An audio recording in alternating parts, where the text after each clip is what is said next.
Serilingampally senior నాయకుడు చిరుమర్తి రాజు media సమావేశంలో మాట్లాడుతూ బీఆర్ఎస్ పార్టీ జిల్లా అధ్యక్షుడు ఎమ్మెల్సీ షంబీపూర్ రాజా ముఖ్యమంత్రి రేవంత్ రెడ్డి వద్దకు వెళ్లి బేరసారాలు చేశారని, అది కుదరకపోవడంతోనే ఇప్పుడు ప్రజలను కార్యకర్తలను మభ్యపెట్టే విధంగా మాటలు మాట్లాడుతున్నారని అన్నారు.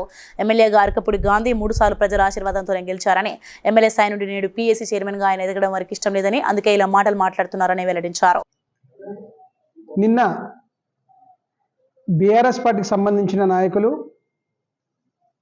షంబీపూర్ రాజు గారు, అతనితో పాటు కుకట్పల్లి శాసనసభ్యులు మాధవరం కృష్ణారావు ఇద్దరు కలిసి ఆల్విన్ కాలనీ డివిజన్లో బీఆర్ఎస్ పార్టీ ఆత్మీయ సమ్మేళనం ఒక ప్రోగ్రాం పెట్టారు. వాళ్ళు మరి అది ఆత్మీయ సమ్మేళనమా లేకపోతే వాళ్ళ పర్సనల్ కోసం పెట్టిన సంగతి మాకు తెలియదు. ఎందుకంటే మిగతా మీ డివిజన్లు అందరూ పిలుచుకొని అక్కడ కాలనీ ప్రోగ్రాం పెట్టి దాన్ని ఆత్మీయ సమ్మేళనం క్రియేట్ చేసి ఆ సమ్మేళనంలో మీ ప్రాబ్లమ్స్ ఏదో మాట్లాడుకొని మీ పార్టీ దిగిపోయింది, మా కాంగ్రెస్ పార్టీ అధికారంలోకి వచ్చింది, మీ పార్టీకి సంబంధించిన ఏదైనా మాట్లాడుకోండి, మేము దాని గురించి సమాజానికి తెలుసు, ప్రజలకు తెలుసు.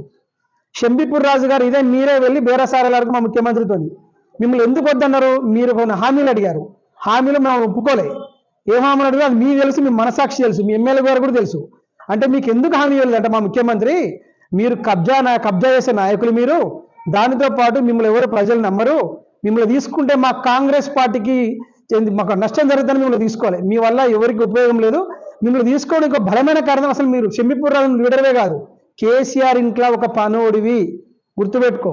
నువ్వు అసలు లీడర్ కాదు. ఎందుకంటున్నంటే ఇప్పుడు ఈ మీడియా మిత్రులు మీరు అందరూ అర్థం చేసుకోవాలి, తను కేసీఆర్ ఇంట్లో ఒక పనులాగా ఉంది కాబట్టి ఆ పదవి కూడా పొందిండు. నీకు ప్రజల గురించి తెలియదు. ఇక్కడ అరకపూడి గాంధీ గారు శాసనసభ